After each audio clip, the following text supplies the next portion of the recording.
Hello students, अनंत ज्ञान भाई सज्जन में आप सभी का हार्दिक स्वागत है। यदि आप इस चैनल पर नए हैं तो प्लीज इसे लाइक शेयर एवं सब्सक्राइब जरूर कर लीजिए। आज हम क्लास 11th हिंदी आरो है, चैप्टर फर्स्ट कबीर के पद का भावार्थ समझेंगे और कबीर के बारे में जीवन परिचय भी ज्ञात करेंगे। तो सबसे पहले कबीर का जीवन परिचय जान लेते हैं। कबीर का जन्म 1398 ईस्वी में वाराणसी के लहर तारा में हुआ था। उनकी माता का नाम नीमा और पिता का नाम नीरू था। कबीर के जन्म के बारे में कोई एक राय निश्चित नहीं है। कहा जाता है कि कबीर नीमा और नीरू की अपनी संतान नहीं थे। उन्हें वो लहर तारा ताल के पास पड़े हुए मिले थे। उन्हें वो अपने घर ले आए और अपना पुत्र मान लिया। कबीर की रचित पंक्तियों एवं किंवदंतियों से पता चलता है कि वो निरक्षर थे। उन्हें जो भी ज्ञान प्राप्त हुआ वो सब सत्संग और देशाटन से प्राप्त हुआ। देशाटन अर्थात एक जगह से दूसरे स्थान पर घूमना फिरना, और उन्होंने उसी ज्ञान को प्रमुखता दी जो उन्हें आंखों देखे सत्य और अनुभव से प्राप्त हुआ। वे जाति, संप्रदाय, वर्ण आदि द्वारा किए जाने वाले भेदभाव को नहीं मानते थे, बल्कि प्रेम, समानता एवं सद्भाव का समर्थन करते थे। कबीर हिंदू मुसलमान जैसे धर्म भेद को नहीं मानते थे, बल्कि दोनों धर्मों के सत्संग किया करते थे और उनकी अच्छी बातों को आत्मसात कर लिया करते थे। आत्मसात अर्थात ग्रहण करना। वो कर्म कांड के घोर विरोधी थे और एक ही ईश्वर को मानते थे। कबीर भक्ति काल की निर्गुण धारा के कवि हैं। कबीर की वाणी के संग्रह को बीजक नाम से जानते हैं। बीजक के 3 भाग हैं, रमेणी, शब्द और साखी। कबीर मित्र, माता पिता आदि में ही परमात्मा को देखते थे। कबीर शांति प्रिय थे, सत्य एवं अहिंसा के समर्थक थे। समस्त संत कवियों में कबीर का स्थान है, द्वितीय है। कबीर का पूरा जीवन काशी में ही बीता, पर अपने अंतिम समय में ना चाहते हुए भी वो मगहर चले गए थे और मगहर में ही 119 वर्ष की आयु में उनका देहांत हो गया। अब जो कबीर के पद है उसमें जो कविता का सारांश क्या है। प्रस्तुत पदों में कवि ने संसार में परमात्मा की व्यापकता की व्याख्या की है। वो कहते हैं कि परमात्मा हर एक के हृदय में विद्यमान है। परमात्मा सृष्टि के कण कण में व्याप्त है। परमात्मा उस ज्योति के समान है जिसका प्रकाश संपूर्ण संसार में फैला हुआ है और जिसे कोई रोक नहीं सकता। संसार के लोग आत्मा और परमात्मा को अलग अलग मानते हैं, किंतु कबीर ने दोनों को एक ही माना है और इस बात को समझाने के लिए कवि ने विभिन्न उदाहरणों का उपयोग किया है। तो अब कबीर के पद पढ़ते हैं। 2 पद दिए हैं इन्होंने और उन पदों के साथ ही मैंने भावार्थ भी लिखे हैं, जो इस प्रकार मैं आपको समझाऊंगी। पहला पद है, हम तो एक करी जाना, दोई कहे तिनहि को दो जग जिन नाहिन पहचाना। एक के पवन एक ही पानी, एक ज्योति समाना, एक खाक गड़े सब भांडे एके कोहरा साना। प्रस्तुत पंक्तियों का भावार्थ क्या है। प्रस्तुत पंक्तियां हमारी पाठ्य पुस्तक में संकलित कविता कबीर के पद से ली गई हैं और इन पंक्तियों में कवि कहते हैं कि वो इस परमात्मा को जानते हैं जो एक है और जिन्होंने संपूर्ण संसार की रचना की है, और वो संसार के कण कण में व्याप्त है, और जो अज्ञानी है वो परमात्मा और संसार को अलग अलग मानते हैं। वे कहते हैं कि संसार में एक ही वायु है, एक ही जल और एक ही परमात्मा का प्रकाश फैला हुआ है। इन पंक्तियों में कबीर ने कुम्हार की तुलना परमात्मा से की है और वे कहते हैं कि जिस प्रकार कुम्हार एक ही मिट्टी से तरह तरह के आकार गढ़ता है और बर्तनों का निर्माण करता है, ठीक उसी प्रकार परमात्मा ने भी एक ही मिट्टी से हम सभी की रचना की है। अर्थात इन कबीर का कहना यह है कि हम सब ये मानते हैं कि हमारे अलग अलग धर्म हैं, अलग अलग ईश्वर हैं, लेकिन वो सभी एक ही परमात्मा के स्वरूप हैं और वह परमात्मा ही सभी में व्याप्त है, चारों तरफ है। वही हवा है, वही पानी है और वही प्रकाश है। इसलिए परमात्मा हम सभी में व्याप्त है, वह अलग नहीं है। लेकिन कहते हैं कि जिस प्रकार परमात्मा मतलब उन्होंने परमात्मा की तुलना कुम्हार से की है कि कुम्हार जिस प्रकार एक ही मिट्टी से तरह तरह के आकार गढ़ता है, उसी प्रकार परमात्मा ने भी इस संसार में तरह तरह के धर्मों की उत्पत्ति की है और धर्मों को मानने वाले इंसानों को रचना की है। तो उसी प्रकार जिस प्रकार मतलब एक ही कुम्हार द्वारा बनाए हुए बर्तन अलग अलग होते हैं, उसी प्रकार परमात्मा के द्वारा बनाए हुए ही ये धर्म है और मनुष्य हैं। और देखा जाए तो ये सभी एक ही है। जैसे बड़ी काष्ठ ही काट अग्नि न काटे कोई, सब घटी अंतरी तू ही व्यापक धरे स्वरूप सोई। अब कवि कहते हैं आगे कि जैसे एक बढ़ई सिर्फ लकड़ी को ही काट सकता है और उस अग्नि को नहीं काट सकता जो उसमें समाई हुई है, ठीक उसी प्रकार मृत्यु के बाद सिर्फ शरीर मरता है और उसमें समाई आत्मा कभी नहीं मरती। वे कहते हैं कि माया देखी के जगत लुभाना, कह रे नर गरबाना, निर्भय भया कछु नहीं, व्यापे कहे कबीर दीवाना। तो वे कहते हैं कि इस संसार की माया लोगों को आकर्षित करती है और उन्हें अपनी ओर खींचती है, और इंसान उन क्षण भंगुर वस्तुओं में फंसते चले जाते हैं और उन पर गर्व भी करते हैं। आगे कबीर कहते हैं कि लोगों को सांसारिक मोह माया से मुक्त होकर एक ईश्वर की भक्ति करनी चाहिए, जो इस सांसारिक मोह पाश से मुक्त हो जाता है और उसे किसी भी चीज का भय नहीं रहता। अब प्रस्तुत पंक्तियों में कवि ने यह समझाने की कोशिश की है कि जैसे एक बढ़ई सिर्फ लकड़ी को ही काट सकता है, लेकिन उसके अंदर जो मतलब अग्नि उस लकड़ी को काटने की जो उसके अंदर जो लगन है, जो महत्वाकांक्षा है, उसको वो नहीं समाप्त करता, लेकिन नहीं समाप्त कर सकता। उसी प्रकार मृत्यु के बाद सिर्फ शरीर मरता है और उसमें समाई आत्मा कभी नहीं मरती, क्योंकि आत्मा तो परमात्मा में विलीन हो जाती है।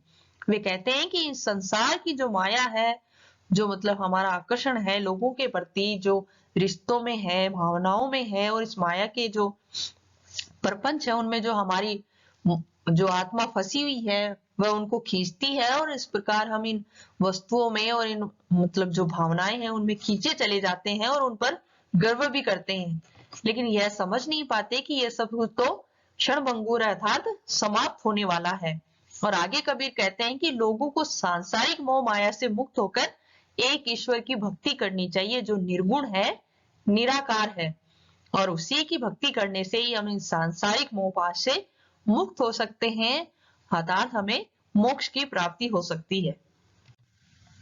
दूसरा पद है, संतो दखत जग बोराना, सांच कहीं तो मारन धावे, झूठे जग पतियाना। और प्रस्तुत पंक्तियों में कवि ने कहा है कि बाहरी दुनिया के दिखावों पर उन्होंने प्रहार किया है। तो वे कहते हैं कि संसार के लोग पागल हो गए हैं और सच सुनकर मारने को दौड़ते हैं और झूठ पर उनका पूरा विश्वास हो जाता है। तो वे कहते हैं कि मतलब उन्होंने ऐसे साधु संतों को देखा है जो व्रत उपवास रखते हैं और नियमों का पालन भी करते हैं। नमी देखा धर्मी, देखा प्राप्त करे असनाना, आत्म मारी पखा नहीं पूजे, उनमें कछु नहीं ज्ञाना। और वे कहते हैं कि उन्होंने ऐसे नियमों का पालन करते हैं और अपनी आत्मा की आवाज को अनसुनी करते हैं और धर्म के नाम पर दिखावा करते हैं जिसमें कि कुछ भी सच्चाई नहीं होती। अब कबीर आगे कहते हैं कि उन्होंने बहुत से ऐसे पीर फकीर भी देखे हैं जो कि धार्मिक पुस्तकें पढ़ते हैं। बहुतक देखा पीर आलिया, पढ़े किताब कुराना, के मुरीद तदबीर बतावे, उनमें हुए जो ज्ञाना। अब कबीर ने कहा है कि उन्होंने ऐसे जब मतलब वो घूमते थे एक जगह से दूसरे स्थान पर, मतलब सत्संग करते थे और उनमें मतलब अपना ध्यान वहां लोगों की जो अच्छी बातें थी उनको आत्मसात अर्थात ग्रहण करते थे, तो उन्होंने ऐसे ही घूमते फिरते उन्होंने ऐसे पीर फकीर देखे जो कि धार्मिक पुस्तकें तो पढ़ते हैं और अपने मुरीदों अर्थात उनके जो शिष्य हैं उनका जो ज्ञान सुनने आते हैं, उन व्यक्तियों की बात कर रहे हैं, को परमात्मा तक पहुंचने का मार्ग बताते हैं। तो ऐसे लोग खुद तो अज्ञानी होते हैं, इसलिए वास्तविकता से परे बाहरी आडंबरों में ही उलझे रहते हैं। अर्थात कबीर का यह कहना है कि मतलब जो धार्मिक पुस्तकें हैं उनके जरिए हम ईश्वर की प्राप्ति नहीं कर सकते। ईश्वर की प्राप्ति तो हमें तभी होगी जब हम इस माया मोह से बाहर निकलेंगे। के मुरीद तदबीर बतावे, उनमें उहे जो ज्ञाना, आसन मारी डीब धारी, बैठे मन में बहुत गुमाना, पीपर पाथर पूजन लागे, तीर्थ गर्व भुलाना। अब कबीर आगे कहते हैं कि ये जो पीर फकीर हैं, जो धार्मिक पुस्तकों की पढ़ते हैं और उनकी मतलब वो व्याख्या करके लोगों को कहते हैं कि इस प्रकार परमात्मा तक पहुंचा जा सकता है, तो ये लोग आसन लगाकर समाधि में बैठे रहते हैं और पत्थर की मूर्तियों और वृक्षों को पूजते हैं, तीर्थ आदि पर जाते हैं और सोचते हैं कि वो ईश्वर के सच्चे भक्त है और ऐसा करके अपने अभिमान को संतुष्ट करते रहते हैं। पर सच्चाई तो यह है कि यह सब बस संसारिक माया है, वास्तविकता तो कुछ और ही है। अब कबीर इन पंक्तियों में कहते हैं कि वो मतलब जो संसार है, ये संसार के मतलब जो बाहरी दिखावे हैं दुनिया के, जो दिखावा कर रही है कि मतलब हम लोगों ने ईश्वर को प्राप्त कर लिया, मंदिर में जाते हैं, भोग लगाते हैं, पूजा पाठ करते हैं, धार्मिक पुस्तकों को पढ़ते हैं, तो ये सब जो दिखावा है, ये जो बाह्य आडंबर है, उसके जो खिलाफ थे कबीर। और उन्होंने कहा कि ऐसा करने से हमें ईश्वर की प्राप्ति नहीं हो सकती, यह सब तो हमारा अभिमान है। ईश्वर का सच्चा भक्त तो वही है जो मतलब उस परमात्मा को प्राप्त करने का मार्ग एक यही है कि हम इस बाहरी आडंबर से दूर रहें और ऐसा दिखावा ना करें कि हमने ईश्वर को इस प्रकार प्रयत्न करके पा लिया है, जबकि वास्तविकता तो यह है कि ईश्वर को वही पा सकता है जो इस माया मोह से दूर रहता हो। अब आगे कहते हैं कवि, टोपी पहिरे माला पहिरे छाप तिलक अनुमाना, साखी शब्द ही गावत भूले आतम खबरी न जाना। अब कबीर कहते हैं कि कुछ लोग टीका चंदन लगाते हैं, गले में माला, सर पर टोपी पहनते हैं और खुद को ज्ञानी समझते हैं और दूसरों को ज्ञान की बातें बताते हैं, जबकि असल में तो उन्हें खुद ही कुछ भी ज्ञान नहीं होता। अब कबीर ने यहाँ कटाक्ष कहा है उन लोगों पर जो मतलब मंदिरों में पंडित की वेशभूषा धर के रखते हैं और बताते हैं कि हमें सब कुछ ज्ञान है, और वो जो उनके पास जो पोथी वगैरह होती है, जो वो उनको ग्रह नक्षत्र देखने का होता है उनके पास किताब, तो उसको देख के ऐसे बोलते हैं कि मतलब हमें सब कुछ ज्ञान है, हम तो प्रकांड पंडित हैं और हमारे समान दूसरा कोई नहीं है, हमें सब कुछ ज्ञान है, हम ज्ञानवान हैं और हमारे पास जो भी ज्ञान है वह पर्याप्त है। लेकिन उन्हें असल में यह पता नहीं है कि जो उनके पास जो ज्ञान है वह तो कुछ भी नहीं है, असली ज्ञान तो कुछ और ही है। हिंदू कहे मोही राम पियारा, तुर्क कहे रहीमाना, आपस में दो लरी लरी मुए, मम न काहू जाना। अब कबीर आगे कहते हैं कि हिंदू को राम प्रिय लगता है और मुसलमान को रहीम प्रिय लगता है और धर्म के नाम पर दोनों एक दूसरे से लड़ते रहते हैं, पर अपने अंदर कोई नहीं झांकता। अब कबीर यहाँ इन पंक्तियों में कहते हैं कि मतलब जो हिंदू और मुस्लिम है उनमें आपस में ईश्वर के नाम पर ही लड़ाई होती रहती है, और वे कहते हैं कि राम है हमारा और मुस्लिम कहते हैं रहीम हमारा है। लेकिन उन्हें यह पता नहीं है कि परमात्मा तो एक ही स्वरूप है, एक ही परमात्मा है, वह सिर्फ अलग अलग रूपों में यहाँ इस संसार में व्याप्त है और यह सभी उस ईश्वर की ही रचना है और ईश्वर का ही सब कुछ गढ़ा हुआ है, ताकि लोग इस बाह्य आडंबर और इन उंजलों से बाहर निकल के अपने आप के अंदर को ईश्वर को पहचाने और अपने अंदर ये झांके कि सबसे बड़ा ईश्वर तो वही है, या फिर सबसे बड़ी मतलब राम को मतलब ईश्वर को मानना वही है जहां मतलब हम इस माया मोह के प्रपंच से दूर रहें या फिर इन सबको माने ही ना। घर घर मंत्र देत फिरत है, महिमा के अभिमाना, गुरु के सहित सिक्के सब बूढ़े, अतकाल पछिताना। अभी कबीर आगे कहते हैं कि ये दोनों ही मूर्ख हैं जो धर्म के नाम पर लड़ते हैं, क्योंकि जिसे ये भक्ति समझते हैं वो तो भक्ति है ही नहीं, उन्होंने ईश्वर को कभी समझा ही नहीं। कबीर कहते हैं कि ऐसे लोग खुद तो अज्ञानी होते ही हैं, परंतु दूसरों को धर्म का ज्ञान बांटते फिरते हैं।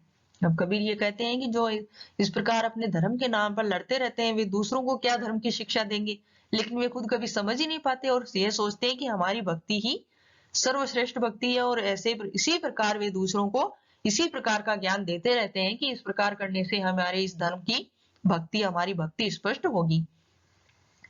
कहे गुरु के सहित सिक्के सब बूढ़े, अतकाल पछिताना, कहे कबीर सुनो हो सती, ई सब मम बुलाना भम बुलाना, केती कही कहा नहीं माने, सहजे सहज समाना। अब कबीर ऐसे व्यक्तियों को लिए कहते हैं कि ऐसे गुरुओं के साथ साथ उनके शिष्य भी मूर्ख ही होते हैं, जो कि बाद में पछताते हैं। इस प्रकार कवि कहते हैं कि परमात्मा एक है और अगर परमात्मा को पाना है तो सत्य और प्रेम का रास्ता अपनाओ और दिखावे की दुनिया से दूर रहो। तो इस प्रकार हमारी ये क्लास यहीं समाप्त होती है। इस वीडियो को देखने के लिए आपका बहुत-बहुत धन्यवाद। कमेंट करके ज़रूर बताइए कि ये क्लास आपको कैसी लगी। अगली क्लास का इंतज़ार करते रहिए। तब तक के लिए अलविदा।